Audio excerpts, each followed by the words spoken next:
आखिर किसने दिया था लता मंगेशकर को धीमा जहर? ये थी पूरी सच्चाई। सुर कोकिला भारत रत्न लता मंगेशकर का 92 वर्ष की उम्र में निधन हो गया।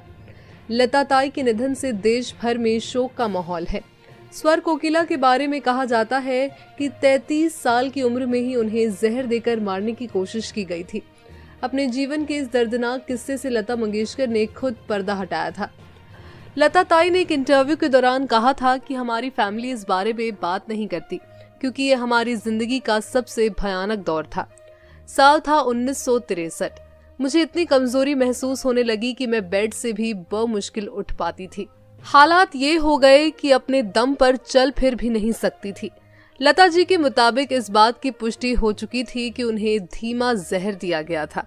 डॉक्टर्स का ट्रीटमेंट और उनके दृढ़ संकल्प ने उन्हें वापस ले आया। 3 महीने तक बेड पर रहने के बाद मैं फिर वो गाना रिकॉर्ड करने लायक हो गई थी।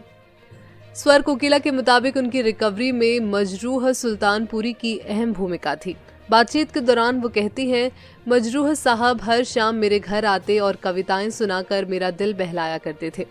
वो दिन रात व्यस्त रहते थे और उन्हें मुश्किल से सोने के लिए कुछ वक्त मिलता था, लेकिन मेरी बीमारी के दौरान वो हर दिन घर आते थे। यहाँ तक कि मेरे लिए डिनर में बना सिंपल खाना भी खाते थे और मुझे कंपनी देते थे। अगर मजरूह साहब न होते तो मैं उस मुश्किल वक्त से उभरने में सक्षम न हो पाती। जब लता जी से पूछा गया कि क्या कभी इस बात का पता चला कि उन्हें जहर किसने दिया था, तो उन्होंने जवाब दिया, जी हाँ, मुझे पता चल गया था, लेकिन हमने कोई एक्शन नहीं लिया क्योंकि हमारे पास उस इंसान के खिलाफ कोई सबूत नहीं था।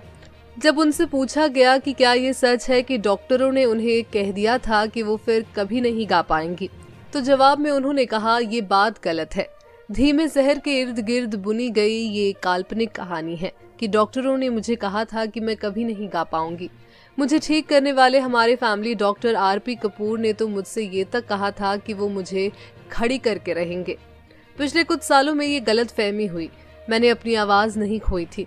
इस दर्दनाक दौर से गायकी में वापस आने के बाद लता जी का पहला गाना कहीं दीप जले कहीं दिल हेमंत कुमार ने कंपोज किया था।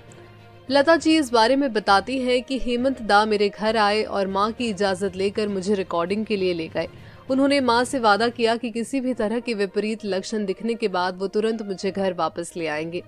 किस्मत से रिकॉर्डिंग अच्छे से हो गई। मैंने अपनी आवाज़ नहीं खोई थी। बता दें कि लता ताई के इस गाने ने फिल्म फेयर अवार्ड जीता था। आज उनके स्वर खामोश हो गए, लेकिन 7 दशक से अपने करियर में उन्होंने कई ऐसे गाने गाए हैं जो आज भी लोगों के जहन में हैं। इनमें अजीब दास्तां है ये, प्यार किया तो डरना क्या और नीला आसमां सो गया शामिल है। लता मंगेशकर को सर्वोच्च नागरिक सम्मान भारत रत्न के अलावा पद्म भूषण, पद्म विभूषण और दादा साहेब फाल्के अवार्ड से भी सम्मानित किया गया है। भारत सरकार ने सुर कोकिला के निधन से देश में 2 दिन का राष्ट्रीय शोक घोषित किया है।